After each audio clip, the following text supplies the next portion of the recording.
delighted to present Rowena. Thanks, Anna. Thank you. Thanks, everyone. Privileged, fresh off the plane from Brisbane this morning, so I promise there won't be any state of origin jokes or any Queensland versus New South Wales references. But look, real honour to be standing in front of you to talk about our journey around coaching and leadership excellence. I also have a cold, so forgive me if I sound nasally, but we started this journey, or started talking about this journey potentially, or I'd say 6 months ago, and we're starting to now see this come to fruition. So, can really give you some experiences in terms of our in real-time feedback around the program and what we've been able to implement. So, a bit about me and Vincents. So I joined Vincents about 18 months ago from KPMG, spending about 8 years there. Have always been in the HR game. Love it. It's been 20 years, give or take a few. But my main draw is really in the L&D and OD space, and I think for many of you here, that's where the real reward in watching people grow to then see the company grow has been a real drive for me throughout that time. In terms of Vincents, I'll be frank, I didn't know Vincents prior to going in for the interview and sitting down with the partners there. I've always been in professional services and wanted to stay in professional services. There's something beautiful in terms of the collaborative nature of how partnerships work and how people work within those partnerships that I really enjoy.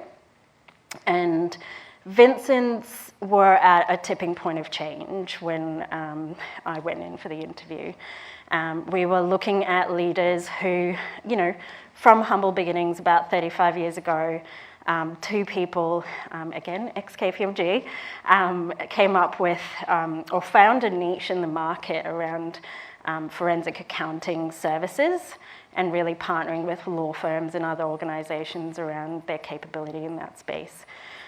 From there, they've grown from, 2 people now to 260 people nationally across the business, so quite extensive growth over that time. Which was really obviously exciting for them, but now we're starting to see a lot of those original partners wanting to look ahead into retirement, looking to potentially move past the management roles that they held in the business and start to pare things back. So big conversations and exciting conversations for some and many of you in the room around what does succession look like? What do we want that next generation of leaders to look like? And really facing into that legacy conversation. So with that, we started to look at leadership. So in a business, in a mid-tier professional services firm where growth has predominantly been due to their subject matter expertise, they're technical experts in their field. The growth has been because of the people in the firm and what they've been able to offer. It was one of those pieces of how do we unpack and understand where leadership capability sat. Their growth was always in the technical space. So how do I be the best at my job? How do I make sure the clients get the best out of us as a firm? How do I make sure I'm, getting in referral work based on what I'm producing for clients?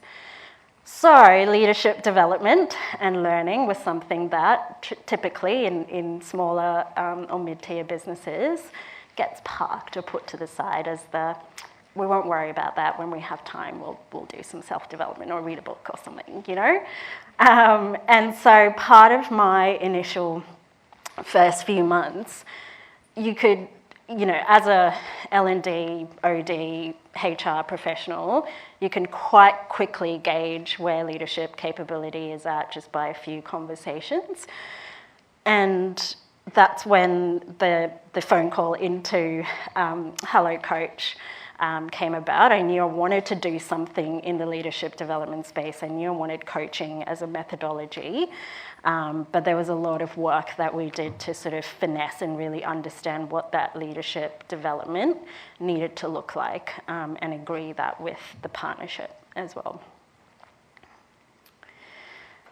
So in terms of the sorts of things that we started to look at, self-awareness for us was a biggie.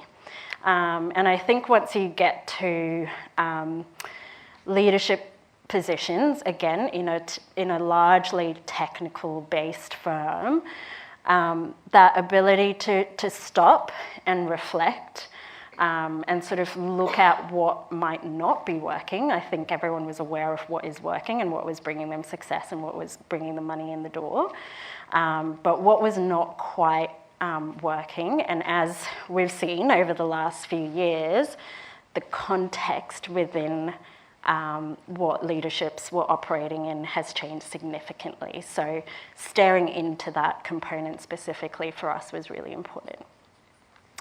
Inclusivity, again, another biggie. I don't think many places at the moment can move away from the DEI conversation and what inclusion really needs to look like. I think people know about it as a concept, can talk to it, will nod when it's being talked about.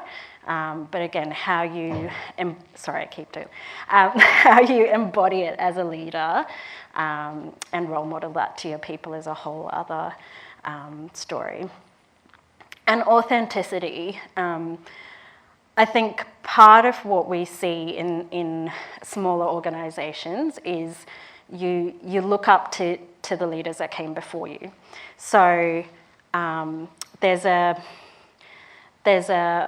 role modelling that happens and a copy and paste of leadership capability and behaviours that tends to happen in terms of, right, Mike was really successful. His business has been the most successful part of our business for the last however many years.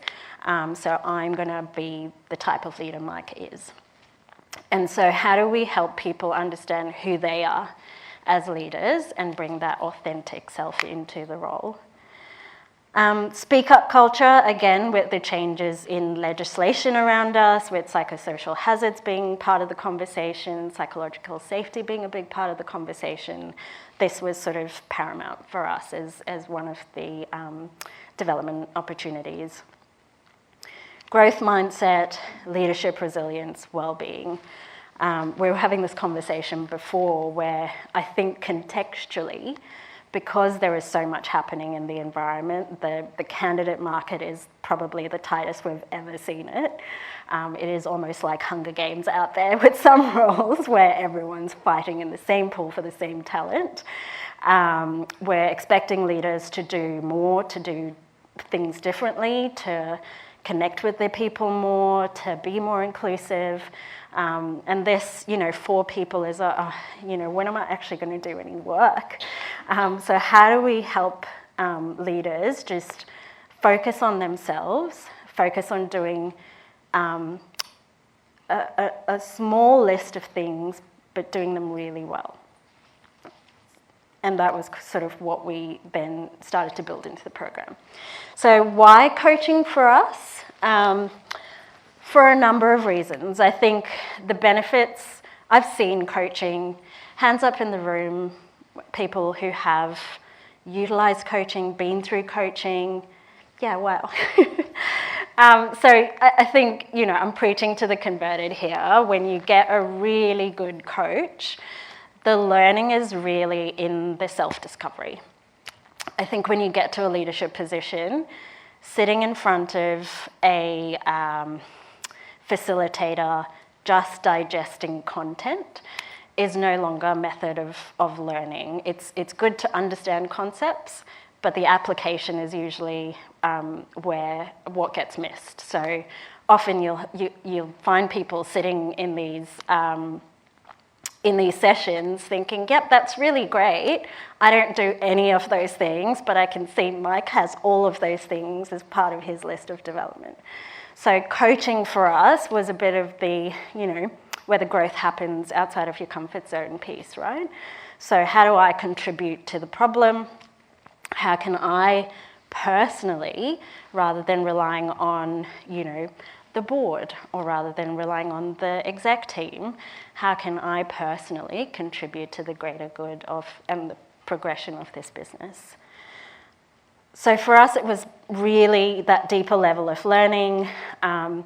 Vulnerability is an interesting one. So we are, in our dynamic at Vincents, quite heavily skewed towards the male gender. And so vulnerability was something that, in terms of making sure men across the table knew that they had others around them that they could lean on, that we had shared experiences that people around the table and partners could talk about and openly talk about, was really important, just from a point of view of how do we create closer, tighter bonds. So when a company is going through change and transformation, that's your solid foundation that people then see to move you forward. A problem shared is a problem halved. I think sometimes, again, in organisations, people can get into this mindset of silos, of I'm just going to blinker out everything else around me. I'm just going to do my work, do it well, look after my team, and everything else can just, the noise can happen around me and I'm not going to engage in it in any way. So for us, it was, how do we bring everyone together? How do we make sure people are singing from the same hymn sheet, that they're facing into the problems together, as opposed to everyone individually coming at the problems on a singular basis. Shifting the blockers was the other one, where I think in the journey of self-discovery, coaching and helping people unpack what is going on for them, what is stopping them from moving forward, how behaviours show up, all of that was a really important part of the journey. So the things we were looking for in a provider, and again, this was post-COVID, where we were still in an age, and we still are, where hybrid and agile is still part of the conversation. We wanted something that was scalable. We wanted something that offered individual as well as group coaching. So this was for what we had at the time, our ELT, our exec leadership team, and a few people within that succession plan. We wanted an organisation that were aligned in terms of the values and the goals that we wanted to achieve for our people. And there's a magic in that in terms of partnering with organisations like that. So for us, in terms of something that is digital, highly flexible, cost-effective, again, we're a mid-tier. Sadly, I came into Vincents without the slush fund that existed at KPMG. So, you do have to think about where you want to invest your money in any given year, and what you're really going to focus on. So that was a big part of the conversation as well. So Hello Coach. My introduction to Hello Coach was in my last year working at KPMG, where I did meet the lovely Victoria, and I think talking to Victoria and the people within her team, you just see the passion for the business and passion for what they do and the passion for coaching and the value in it, and it's hard not to get drawn into it.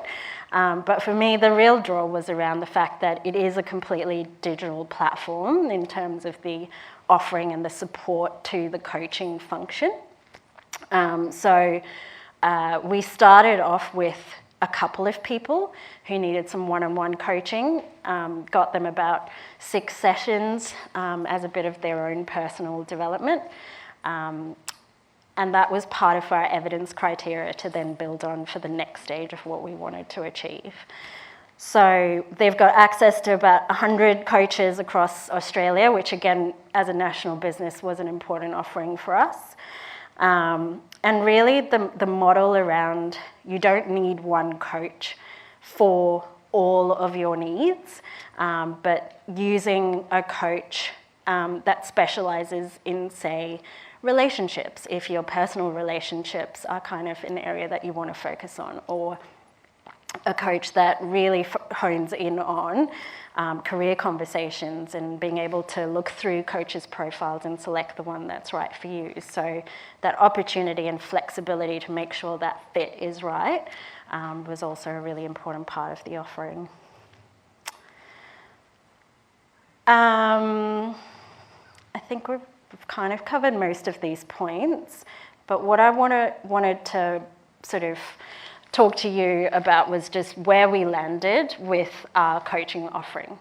So we badged the program the Vincents Future Leader Program, but effectively it is a 6-month coaching journey with our ELT and a few directors that sit within the succession and the succession plan. And the intent that this is now going to be our premium learning offering year on year.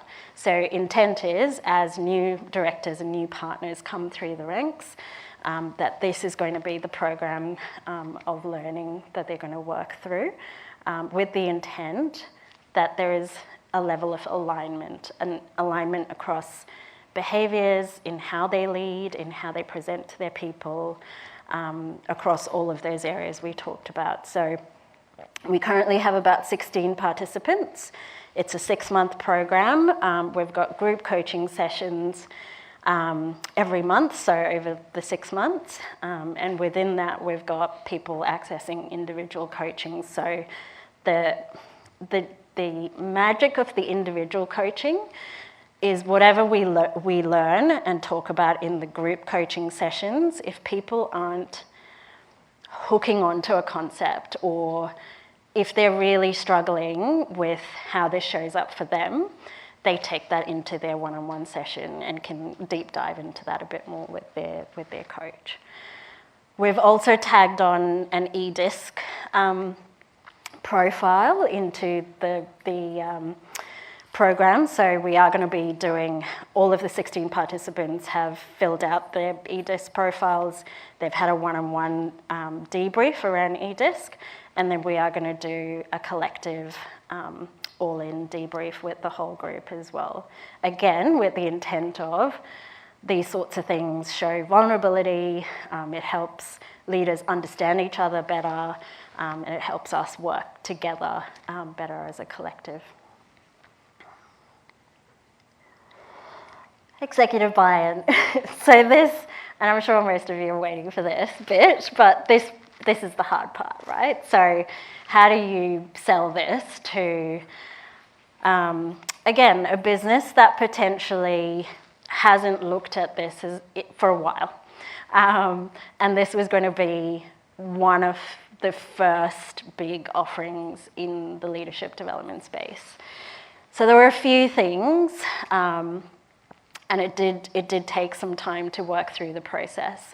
The first one was the evidence criteria I talked about. So trialing a couple of people just on a one-on-one basis, understanding the platform, understanding the coaches that exist within Hello Coach, working through the process of coaching for themselves and using that as success stories into the program. I then went through a process of helping the partners understand the changing landscape of coaching. So I think when I raised coaching the first time, their perceptions of what coaches brought to the table were from, say, 10 years ago, where coaching was just used as a bit of a, I've got a problem with this person, I have tried everything, I don't know what else to do, I'm going to put them through coaching and you solve all of their problems, right? And we've seen such a big evolution in this space around how coaches can now be a real business partner with organisations. And so shifting some of that perception was part of the journey. And I think my experience with KPMG and watching it unfold in action was part of the story in what I was able to bring to the table. using some people that were early adopters, and I think this is change management 101, right? Where pick the people who are excited by the prospect of what this is going to bring to the table and what this is going to do for the organisation. And thankfully, we had a few of them sitting around the exec table. So there are a few conversations around, this is what I'm proposing, what do you think? What else could we be doing? What else should we cover? And really, going through it as a bit more of a collaborative process, as opposed to just, here's the program, you have to do it. And then part of the buy-in also came from just meeting Hello Coach themselves. So it's one thing for me to stand in front of them and say, I've worked with them in the past, they're a really good organisation, this is what they bring to the table, this is the magic of coaching. But to actually talk to the organisation themselves, understand what they bring to the table, understanding that they see the same things and they have the same values and are driven by the same beliefs, was also, a big part of what then made the decision to move forward with the program. So we've now been through about 2 or 3 of our sessions through the program, and this is one of the pieces of feedback that has come back. So, again, really positive from a point of view of amazing, open sharing that I think Vincents as a firm within its leadership team just hasn't engaged in before. So from a point of view of even just talking about the elephant in the room as a collective and going, yep, this is, you feel it, you know it's a problem for us, I feel it, I know it's a problem for us, right, how do we tackle it together? And that has been a real win over the last couple of sessions. So for us, this isn't a quick fix, right? And that's part of the narrative back when we are putting this on the table, that it's not a, go do this course and all your problems will be solved. It's a journey. It's a self-discovery journey. It's what am I going to do differently that is going to change the way in which this business works. I'm going to try a few things. I might fail, but I can come back to this as the anchor of, okay, what else could we be doing? So it is we've plugged it in as a 2-year journey, but it might go beyond based on the change and transformation the business is going through. But for me, the outcome is really a leadership team that is human-centered. So, for me, authenticity in leadership isn't about a title, it's a mindset. It's about, how do we just have human conversations?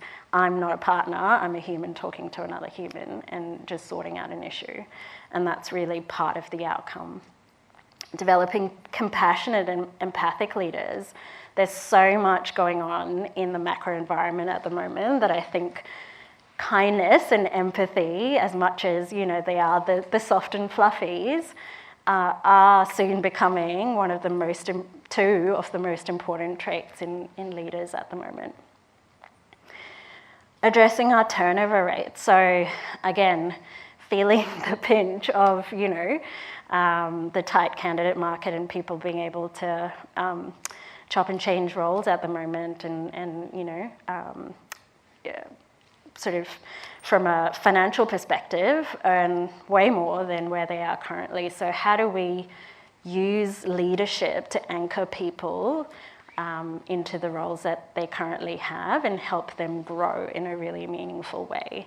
And I always, from a point of view of Vincents as a firm, depending on where their leadership journey ends up, if we get to the point of this human-centered leadership, this business will, fly. It really is the secret sauce, and I think if we can do more to develop our leaders, we'll be doing more for organisations in terms of their growth.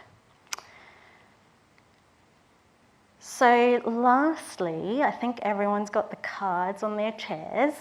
But really for me, Hello Coach has been phenomenal in terms of being able to partner with a mid-tier organisation, really partnering with us through the whole journey of what we wanted the program to look like. I'm not usually a fan of bespoke offerings, but I think in this space of leadership development, you have to go down a bespoke path because of the type of learning you want at the end of it. So the fact that you've got an organisation that can curate something that matches what you need for your people and for your business is a real advantage. So, you know,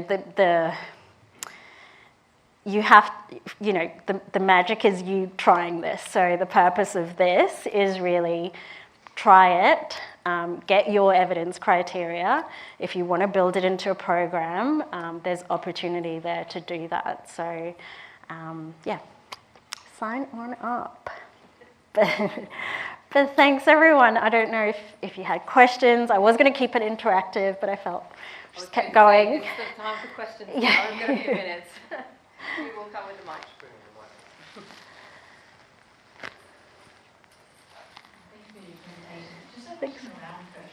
Have you experienced, obviously we want our leaders to be great coaches, any, I guess, challenge from execs saying, well, shouldn't that be what our leaders do? If we're outsourcing coaches, then is that going to outsource the, I guess, empowerment our leaders should be doing this as well? Yeah, good call. It's a tough one because Vincents aren't there yet from a point of understanding that coaching needs to be part of the baseline, offering to people, I suppose. So when we talk about kind of byproducts of this program, so for instance, when we talked about, the bonding that happens, the deeper level of learning, all of those sorts of things, coaching is one of those, and coaching capability is one of those byproducts that I want to build into the capability of our leaders. So I don't think there is that apprehension at this stage, but I also have leaders that are quite happy to, people management and coaching is not their forte and it's not their strength, and so they would be quite happy to delegate it out if we gave them a choice. But that was part of the reason why we engaged in this.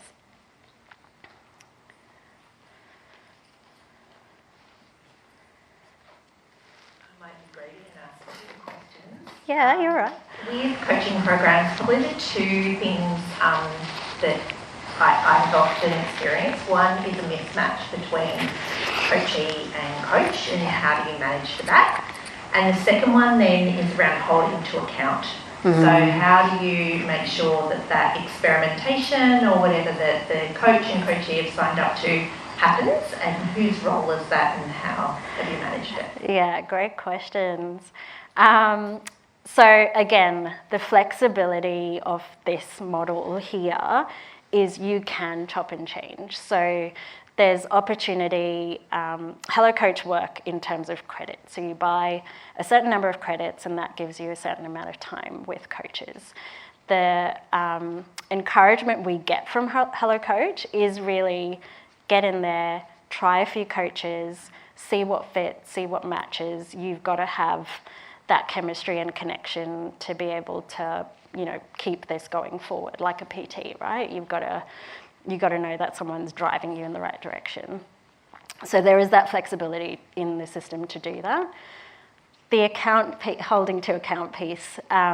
So I'm a big fan of triad sessions. So making sure at some point in the program, we've got the manager or the leader leaning into the conversation around what the goal for, the 6 months is going to look like for that individual, and what that growth needs to look like. So while the individual, say, might go through a phase of using 3 out of the 6 sessions to talk about personally based things, eventually the outcome still needs to lead into the business outcome. Thanks. That's it.